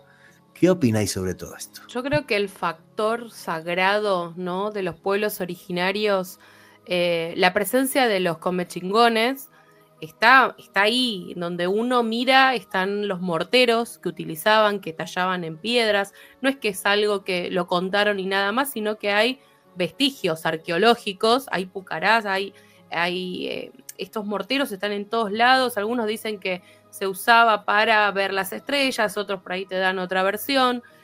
Y también está todo rodeado de la presencia cuando vinieron los españoles. Hay como, la verdad que uno no sabe de dónde termina la verdad y dónde empieza la leyenda, ¿no? De esta cosa que antes de, o sea, se resistieron a tal punto que decidieron suicidarse en masa en uno de los cerros. Entonces toda esa zona quedó cargada energéticamente con el sufrimiento, por eso también te dicen que es una zona de maldiciones. O sea, convive lo sagrado con lo maldito. También hay mucha cuestión así de leyenda. Pero fíjate, esto que has comentado, que es una verdad como una catedral, como un templo.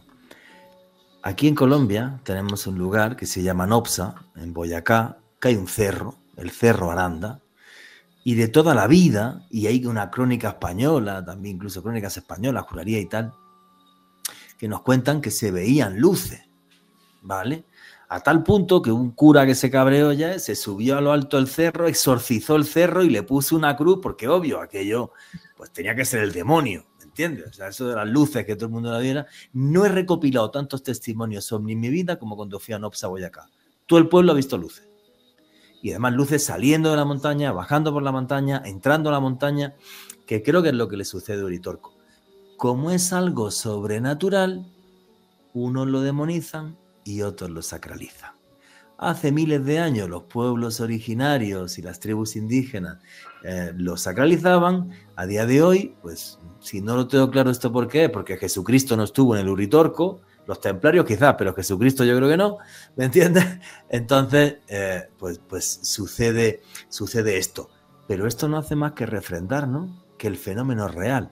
Cosas distintas como lo interpretamos. Claro. Sí, sí. El fenómeno es real en Capilla. El cerro está rodeado. Sí. El fenómeno es real y el cerro Uritorco y muchas de las zonas alrededor es tan alta el magnetismo de la Tierra y la emisión de los cuarzos que no tenés señal telefónica, que no te duran las baterías, que no te funcionan bien las brújulas. Es un lugar especial. Yo creo que eso es lo que atrae al fenómeno. Está ubicado en el centro del país, si bien no está el centro en Capilla del Monte. Córdoba, la provincia de Córdoba, tiene un monumento marcando cuál es el centro del país. Entonces, también se lo llama el ombligo del mundo. Así como tenemos el faro del fin del mundo, también tenemos un ombligo. No, pero fíjate que es muy curioso, que estaba diciendo Cecilia ahora, el tema de se apagan los aparatos, anomalías con la brújula, y Pablo y Gisela estaban asintiendo como que lo han vivido también. O sea, que hay una especie de energía extraña en el lugar donde que hace que las cosas no funcionen bien. ¿Os ha pasado, Gisela, Pablo? Sí, el celular se me ha descargado un montón de veces. Ese es mi tema. En varias oportunidades que tuve, no solamente Capilla, que tuve en contacto con el fenómeno, vamos a decir, terminaba sin batería y recién las había cargado. No es que uno duda, no. Recién cargadas las baterías, se terminan, y de hecho con Cecilia, en Godeque, en Santa Fe, en la provincia de Santa Fe, que está al lado de la provincia de Córdoba, le pasó algo con un reloj digital. Y a mí me pasó lo mismo del reloj digital en Santa Fe también. O sea, dejan de funcionar o andan mal, andaba atrasado 2 horas. Obviamente que puede haber alguna explicación, decir, bueno, no sé, se desincronizó, pero es muy llamativo que se dan en estos lugares que son tan icónicos, digamos. Luego hay una cosa que es muy curiosa. Vas a uno de estos lugares 20 veces, recopilas testimonios, eres incluso testigo de las luces, pero no os frustra que no se puede avanzar más, porque ¿a dónde llega? ¿Qué conclusión saca? Y además aquí sois investigadores y sois testigos. Y dices, vale, todo esto lo cuento, ¿pero qué? Porque no podemos resolver el fenómeno. ¿Qué opináis de esto? ¿No os frustra? Un poquito, sí. A veces, cada viaje veces, es... Dale, Ceci. A veces frustra y a veces se convierte en un escalón para subir y querer seguir. También te pone ese desafío de decir, no, tenemos que, no digo resolver, ojalá podamos resolverlo, pero darle también al fenómeno el desafío de que estamos detrás de él, que le seguimos los pasos, de que ponemos tiempo, esfuerzo, tecnología, todo lo que está a nuestro alcance. A mí me gustan los desafíos, a mí me gusta que el fenómeno me desafíe. Pablo, ¿y tú? Sí, no, a ver, cada viaje es volver con más incógnitas que respuestas. Yo fui, no sé, 20 y pico de veces. La última que fui, ahora en febrero, me volví con un video que no me había pasado nunca, que estaba yo enfocando con el celular una de las luces y de pronto miro lo que sería el terreno, porque desde el lugar donde uno hace la vigilia es un lugar muy alto, como 800 metros, y queda todo el terreno hacia abajo. Y encuentro con que en el celular hay montones, pero montones de pequeñas lucecitas en el terreno, encendidas en un lugar que ya investigué 38 veces, no hay absolutamente nada más allá de 2 casas y un camino, y encuentro un montón de lucecitas dispersas por todo el terreno, las cuales no veía con los ojos, sino que la veía con el celular. Entonces corría el celular y le digo a mi mujer, no están las luces, pero cuando lo enfocaba, estaban las luces. Entonces te volvés con una incógnita más, porque decís, ¿qué hago ahora con esto? Pues no tengo dónde avanzar. Yo fíjate, cuando he investigado todos estos sitios y he estado en ellos y recopilando testimonios, siempre digo lo mismo. He rozado con la punta de los dedos los límites de otra realidad. Y eso me parece tan hermoso y tan mágico que mereció la pena estar ahí y vivirlo. Seguramente nunca jamás seré capaz de explicar nada. Doy hipótesis, ¿vale? Pero el hecho de saber que nuestra realidad es mucho más compleja de lo que vemos, que es mucho más poliédrica, que tiene muchos más ángulos, que están ahí, que nos desafían y que nos acercan a un multiverso mágico, creo que es algo maravilloso, ¿vale? Entonces, creo que con eso, más que pagado todo el tiempo y todo el esfuerzo que hacemos los que investigamos todo este tipo de fenómenos. Una preguntita última que tenía aquí de todo lo que tenía es, no sé si esto es verdad o mentira, una señora se llamaba Gabriela Castalsano, que supuestamente se perdió con otras 3 personas más en torno al Cerro Uritorco, y esta dijo, aparecieron días después y dijo que vio seres extraños, seres insólitos en torno a ella. Incluso comentaban que tenía un pie prácticamente necrosado y que luego no fue necesario que se lo amputara. ¿Esto es cierto o es parte de la leyenda del Uritorco? Eso es parte de lo estudiado, los casos estudiados por la persona que mencionábamos antes, que era Jorge Suárez, ex secretario de Turismo de Capilla, cuando aparece esta mancha en el Cerro del Pajarillo en el 86.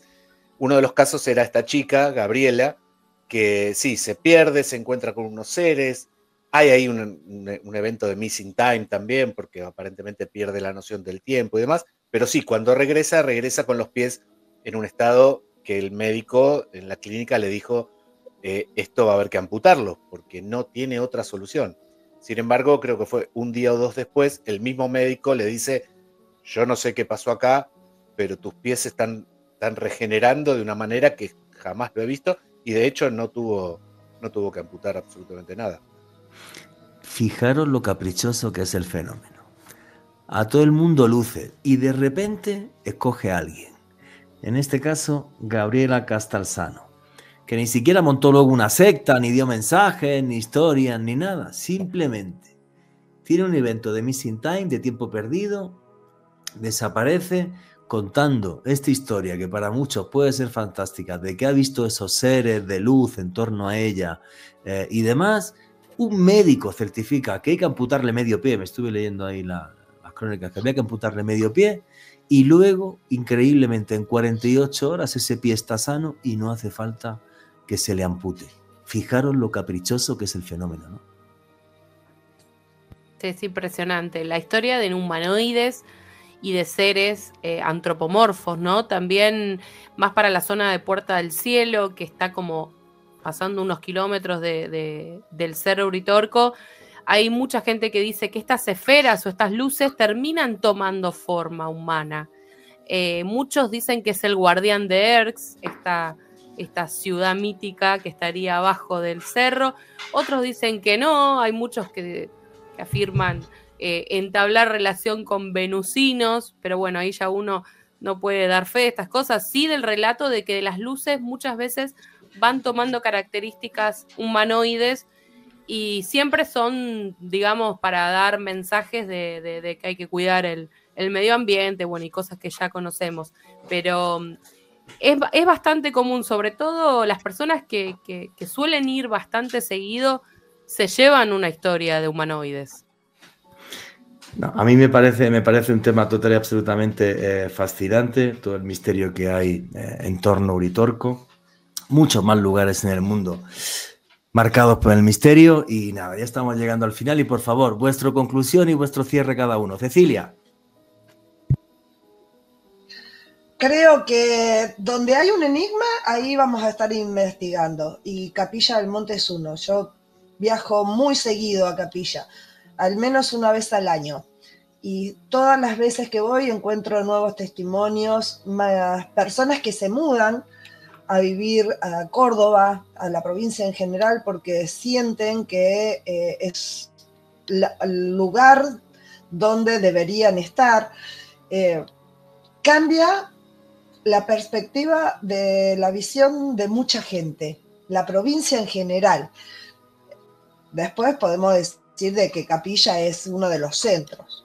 Y está todo tan cerquita, porque Capilla, el Pajarillo, las Gemelas, muchos lugares que además de tener una historia riquísima en cuanto a la etnia, a todo lo que es su cultura propia de los pueblos originarios, es la gente que, si bien hay un grupo dedicado a la explotación del turismo aventura ufológico, porque también Capilla tiene su carnaval ufológico, sus locales de venta de artículos propios, pero eso no pasa, eso no pasa nada, que haya un merchandising en torno a algo fantástico que pasa.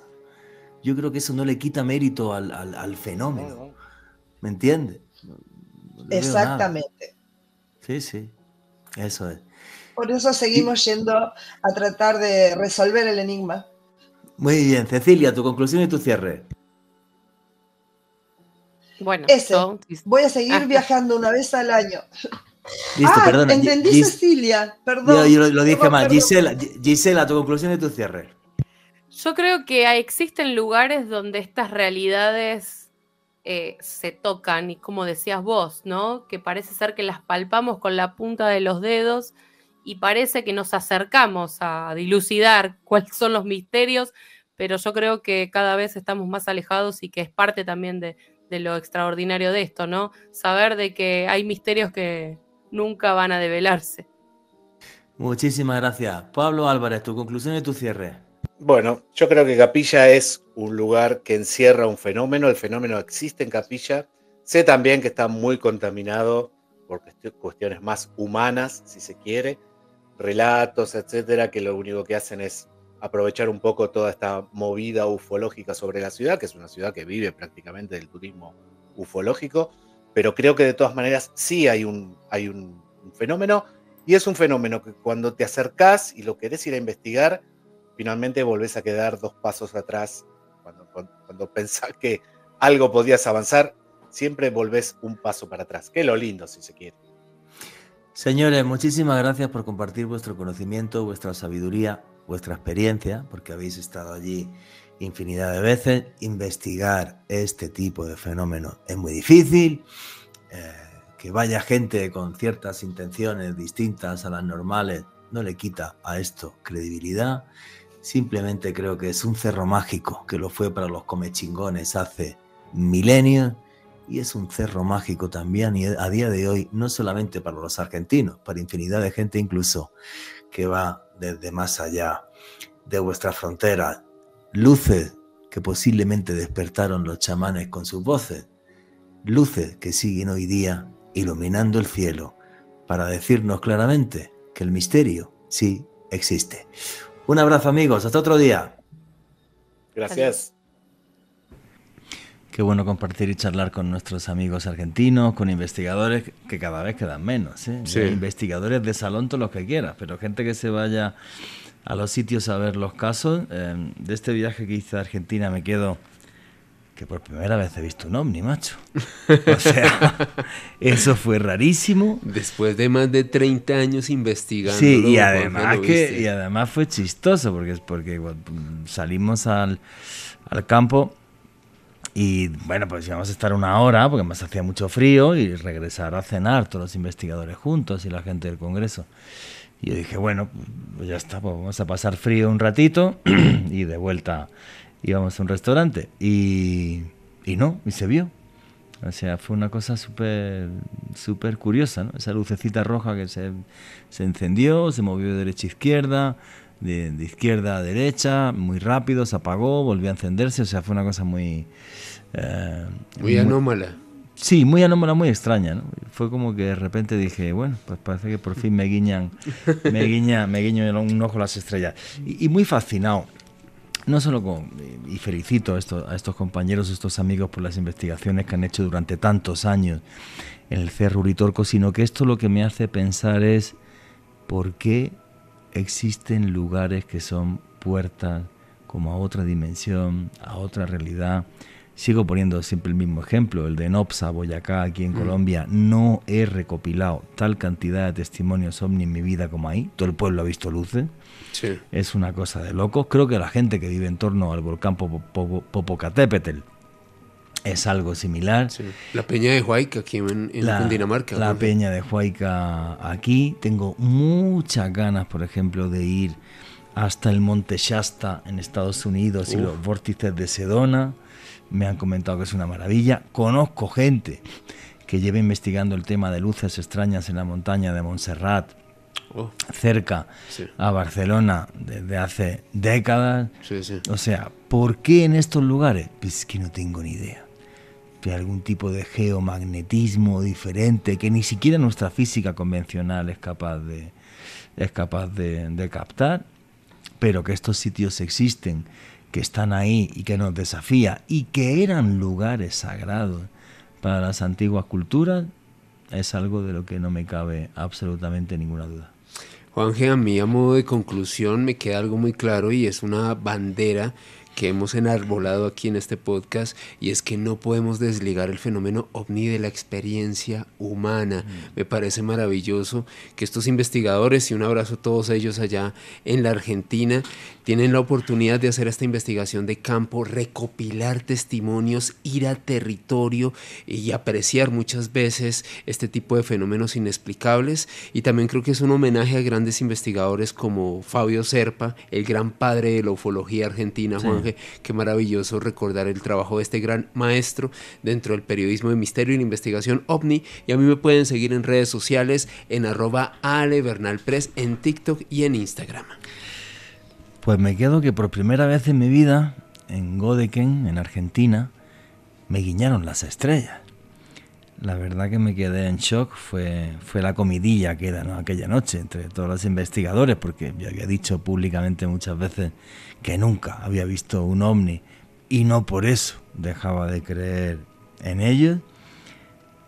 Me alegro de que las estrellas me guiñaran de una vez, pero aunque no lo hubiera visto, seguiría creyendo que hay algo inexplicable que es de fuera de este planeta, que atraviesa nuestro cielo, que de vez en cuando emite luz como para decirnos, ojito, que estoy aquí, que no sé qué es lo que quieren de nosotros o qué hacen aquí, porque a lo mejor no quieren nada de nosotros, pero que ver una de estas luces, como las que vi yo, hace que tengamos nuestro lugar en el universo.